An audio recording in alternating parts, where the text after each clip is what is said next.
Welcome to the DNA Advantage podcast, where you can learn facts about your DNA that can help you live a healthier, longer life, doing all the activities you dream of doing. If you want to gain more control over your health and the factors that influence it, you're in the right place.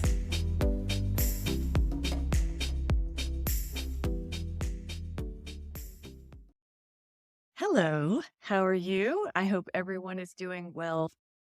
I wanted to cover a few things about how to choose the best diet, remedies, solutions, recovery. Whenever we're looking at our day to day, we typically just kind of go through the motions. And I find myself even falling into that category of doing what I'm used to doing or just expecting things to continue as they are, and also accepting the way things are going. So even if I'm not really that happy about the state of things, like if I have a din of a headache or something like that, just accepting it as that's just the way it goes.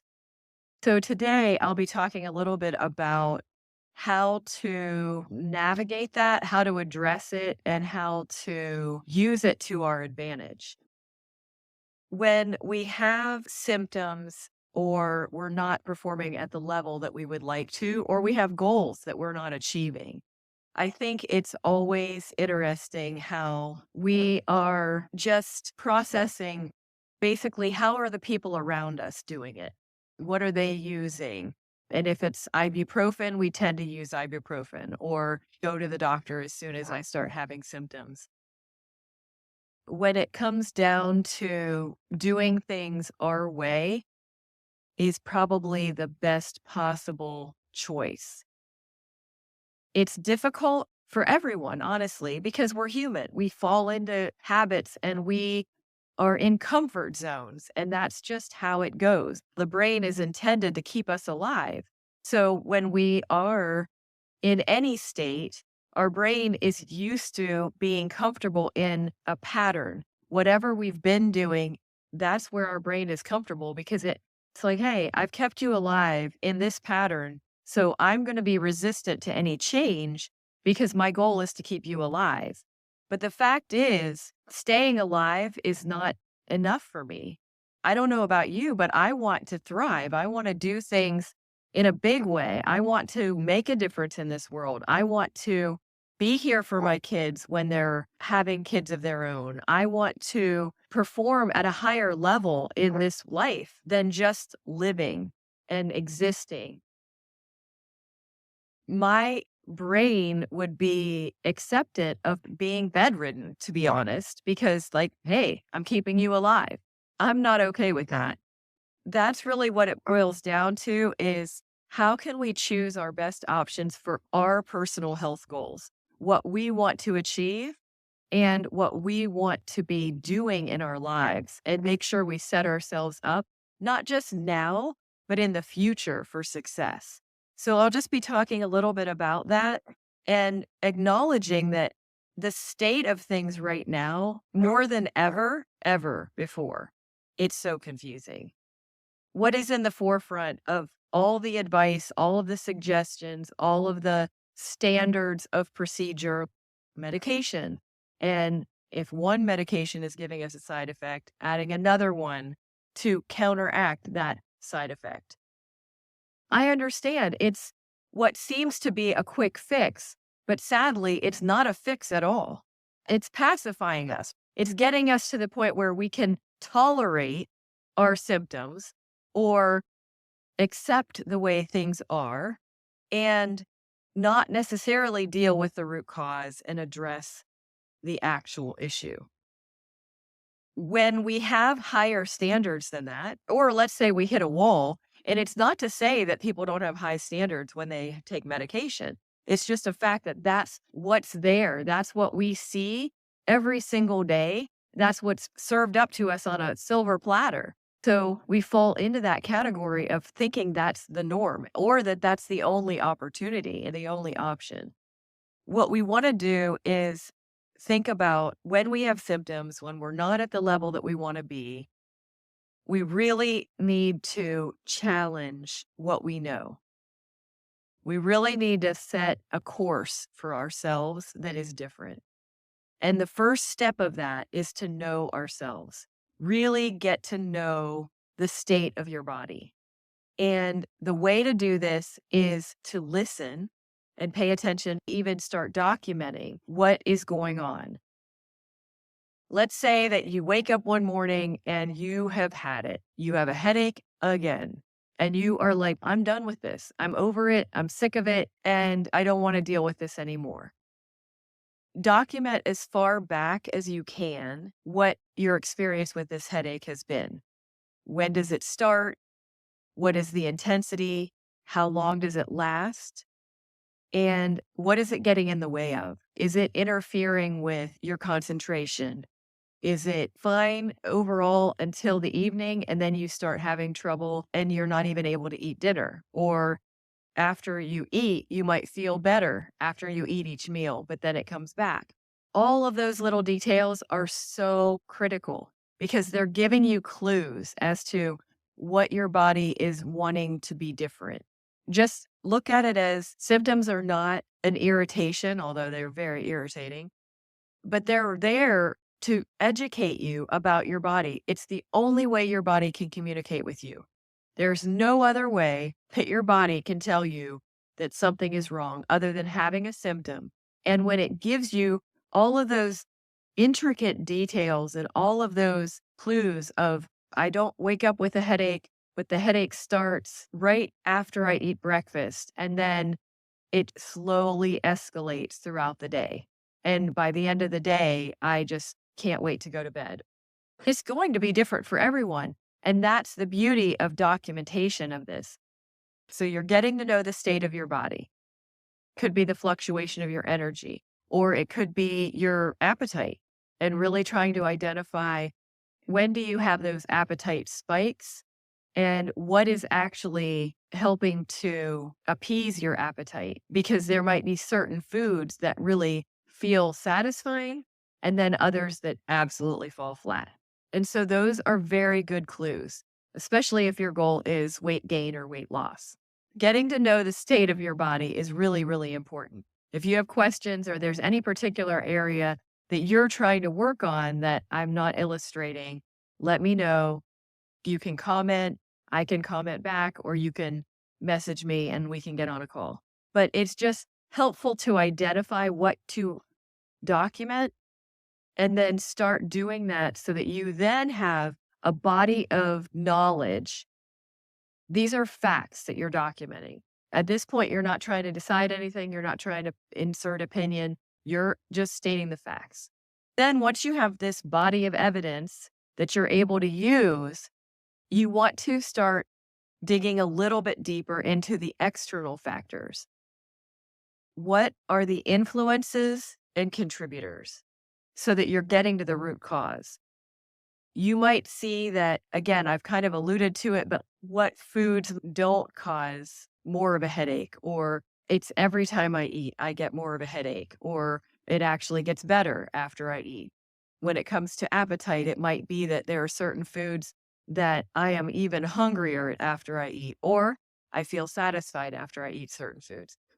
So it's getting all of those things written down next and understanding that it could be environment. It could be when I'm at home, I'm always hungry. When I'm out or at work or doing things, I'm not as hungry.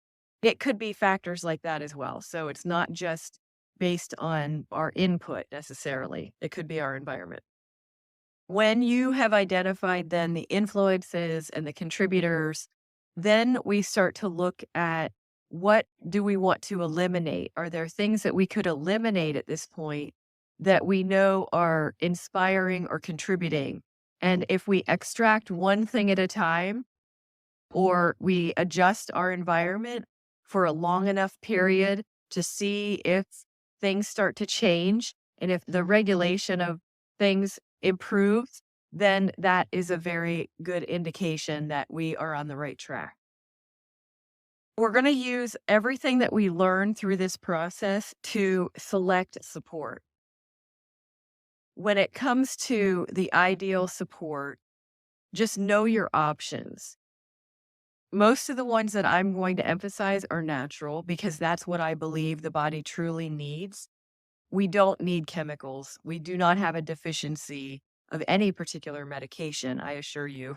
It could be a quick fix, but for the long term, we want to look at more natural support and resources because that's what the body is going to recognize and respond to most readily.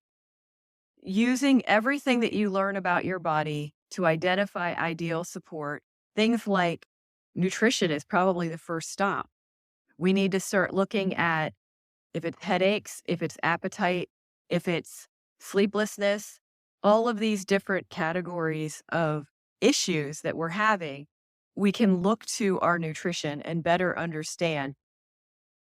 And it could be two-part. So on one side, if we have the symptom all the time, it's pretty consistent every day. It might be a different level, a different degree of symptom, but we pretty much have it every day. Then we have to look at our nutrition and look at, do we have that consistent side of the nutrition? So that's the one side is the symptom, the other side is the nutrition. Because nutrition is a constant flow, and obviously, at least 3 times a day, we're eating, most of us. So we wanna make sure that if we're in a habit of eating almonds every day, and we might have a handful of almonds as a snack, and we might have almond butter with our breakfast, and we might then realize we've got that consistency of symptom, we've got the consistency of our nutrition. Is there something we need to eliminate, like almonds, just to see if something changes? And don't expect it to change overnight, although it could, but very likely when the body is in a habit, if we eliminate a particular food or influence like that, it may take a few days or even weeks to see that change. So typically, with any kind of elimination diet, we see it 14 to 21 days is going to be the best gauge to really understand if there's something that's affecting us and how to respond, whether it's something we need to keep out for a longer period of time or whether we could then add it back in. And when you do an elimination diet, let's say I take out almonds for 14 days. If I don't notice a difference, my goal would be then to, at that end of 14 days, add in not the full influx. Like if I have almond butter and almonds and almond milk and all of those different things, I don't add all of that back in at once. I would add one serving a day and just very gradually increase it just to make sure that it's not going to hit us like a ton of bricks. When we add that one back in, it can really tell us a lot. Years ago, I did a whole elimination diet. All I ate were vegetables and meat. I didn't eat any fruit, dairy, gluten, corn. I wasn't eating potatoes. And I'm sure many of you have done something similar, but it was supposed to be for 14 days, and I did it for 21, I think. And then the very first thing that I added back in was my very healthy.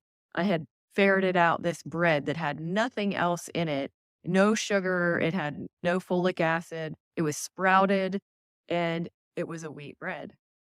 I added a piece of toast, which I had had every morning for years, and immediately when I ate like maybe 2 bites of that toast, I had a stuffy nose and I felt like I was getting a cold all of a sudden. And I'm like, okay, well, that's not good. I cleared up pretty quickly. It didn't last. So I knew that I wasn't getting a cold, and I was very disappointed, I have to admit, because I knew that I could not add gluten back into my diet. And when I went back to the doctor, the blood test finally came back, and they said, "You have antigens in your blood for gluten." And I asked if I needed to do the full GI testing for celiac, and they said, "No, the test is showing that you are gluten sensitive, not celiac. So you can eliminate that and potentially add it back in later." Well, that was not my intention because once I had eliminated it, I felt so much better. I knew my body was telling me more than any blood test could tell me. So went ahead and kept it out and have not added it back in since. But it's really important to note this. When I was really immersed in the DNA research, I realized there was a distinction in our DNA between gluten sensitivity and celiac. So I looked at all the studies and I isolated the genes that they were looking at as a comparison. And I put those on a map, and mine are totally celiac, like way more than gluten sensitive. And that doesn't mean that I would 100% become celiac. Genes can be either expressing or not expressing. But in my case, the symptoms align with the fact that those genes are expressing and they are weakened enough that by the age of about 40, I was not able to process gluten anymore. And I couldn't understand why I couldn't lose weight after my third child. Ultimately, just realizing that was so powerful because I wasn't reliant on, I'm not saying blood testing is bad because it's not. It's just not everything that we want it to be. I want to know the facts about my body.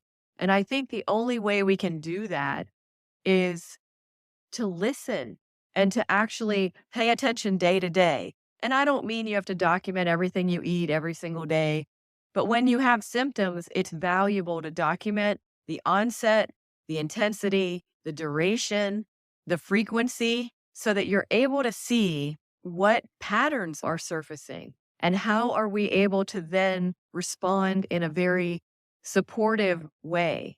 In identifying the ideal support, here's an example. If I had gone with what was suggested by the doctor, I was told, you can do the elimination diet, you can add gluten back in and all the other foods as you feel is suitable. But then I was told if you eat gluten or if you have any kind of digestive issues when you eat certain foods, you can take proton pump inhibitors, antacids. But I had to listen to my body to really know what was best for me. And taking an antacid is only going to disable my digestive tract. And that is not a benefit for anyone because anytime long term you're going to do that, you're not able to break down the foods as efficiently. So then you're not getting the nutrients that you would be getting, assuming you're eating nutritious food. And when you're not breaking that down, and you're not getting the nutrients, it's compounding the issue and you're just getting farther and farther behind instead of gaining traction. So that's where I really want you to identify your ideal support. You have now assessed the state of your body. You've looked at the contributors and the influences, and you've eliminated some of the things that you feel could be contributing. Now we're looking at what can we do to support the body and rebalance the body. It really does very much depend on what the issue is, how long you've had it, all of those factors. But nutrition, herbal support, homeopathic support, giving yourself the benefit of things like essential oils and supplements. So you're giving your body what you need, and it's also rebuilding. Imagine that you have a hammock, and every time you use it, you put this mesh lining in it. And every time you use it, you put another lining in it, and it's adding and building. It's actually going to make it stronger and it's going to make it last longer. So that's what I want. I don't want a temporary support that's just going to fade away and potentially make it fray more. I don't want you to allow your system to deteriorate when it's giving you signs that you need to do something differently. And then we just mask it or we just slap a chemical onto it to say, oh, well, we're just going to pacify and try to make it a little bit better for now. And we'll feel better, but we're not actually making it better. If you are choosing medications, I get it. I totally understand. First of all, sometimes we get pressured. We're told this is the only option. This is the only thing we have to give you. I understand this is their toolbox. Doctors are very well meaning and they're there to help you. and they want you to get better and they want you to heal. But the fact is, these medications are not cutting it. They're not what we need long term. So if you're going to take medication temporarily, know the potential side effects, write them down. Don't just have that leaflet. Actually transfer what you see as side effects on that leaflet or on the internet. Look it up. Drugs.com has a great resource. You can even click right on side effects. You write those down. And before you start taking it, you decide, am I willing to take the risk of these side effects? If somebody is in a really big predicament and they feel like this is their one shot of either survival or getting through the day, I totally understand. I am very, very sympathetic about it because I have been there with headaches. It was not working for me. It just didn't. That was my breaking point because I realized that's not helping me. And clearly, medications didn't help my family, both my parents. And that's really why I do this work. But understanding there are times when we might want to temporarily use medications as a crutch, as a momentary appeasement of our system. Know the potential side effects and also set boundaries. If there's a tipping point, so here's an example. I just read about a year ago that frequent use of Benadryl has been linked to dementia. That's a showstopper for me. I'm not taking that risk. There are people who take Benadryl to sleep because they feel like it makes me drowsy. It's easy. I'm going to give it to myself to go to sleep. If they don't know that it could cause dementia, that's really, really bad for a long-term outcome. It's knowing the side effects and determining what your boundaries are and saying, this is a showstopper. I'm not doing that if I start having this symptom. Or if it's a potential symptom and it's really scary, I'm not going there. Especially, look, if you've got family history of dementia, there are too many factors involved. I just think it's not worth it. So if you're doing it, I totally understand. No judgment. I would just say, let's formulate a plan. First of all, for how long are you going to be on it? What is the goal? Maybe to get through a season, to get through inventory at work so that you can get through this stressful time and then make a plan to do something more natural. And then how can we get you to the point where you don't need it anymore? You don't want to rely on medication the rest of your life. Then choosing the best option for your needs. There are steps to do this. We backtrack and we look at all the things I've talked about already. We look at the state of your body. We look at what your contributors are. We look at what you're accepting of. If it's something like, I'm really open to herbs and nutrition, but I'm not open to homeopathics. Well, okay, that's fine. Is it because you've had a bad experience? Is it because you don't know about them? And if it's just, I don't believe in them, then let's just look at herbs and nutrition. But there are so many great options in every category I've mentioned: nutrition, herbs, homeopathics, essential oils, giving yourself supplements that are relevant. And of course, you know what I do for a living. My whole philosophy is the best possible way to give yourself the advantages of health and performance is to know your DNA. When you know your DNA, those are the hard, cool facts of what your body's capable of doing. And then you start to look at, I have this area of the, we'll go back to the analogy of getting into a hammock. If your hammock and you know the area that it's fraying, you know where to put that mesh, you know what area to support, you know where not to put too much weight, you know how to tie it in a particular way that's going to give it extra support. So that's your DNA is your hammock, and understanding that is your support system for life. And the efficiencies and inefficiencies of your hammock, of your life, are really important to know. And all of these hints that you're getting from symptoms and all of the hints that you're getting from even feeling great are super valuable. So the more you can get to know about your body, the better. we can all relate to just having those moments of feeling defeated and feeling frustrated and just giving in and saying, fine, I'll take the medication or I'll give up dairy or gluten or whatever it is for a time. But then we need to understand, why are our bodies not processing? Is it something that we are doing on a daily basis that's causing the symptom, or is it something that's in our environment? The more hints that we can get, the easier it is to handle it and address it and recover from it. And I want for everyone to be able to identify their goals for life, to achieve those goals and more. The easiest way to achieve a goal is to have all of our facts. That's what I have for you today. Just figure out the facts of your body. And if you need any help, I do have a symptom tracker. It's just a one page. I tried to make it really simple. You print it out, put it in your day timer or wherever, and you can just use it as a tool. If you want that, you can put symptom tracker in the comments. I'll send it to you. Thank you very much for being here. And I hope you have a great week. And I will talk to you soon.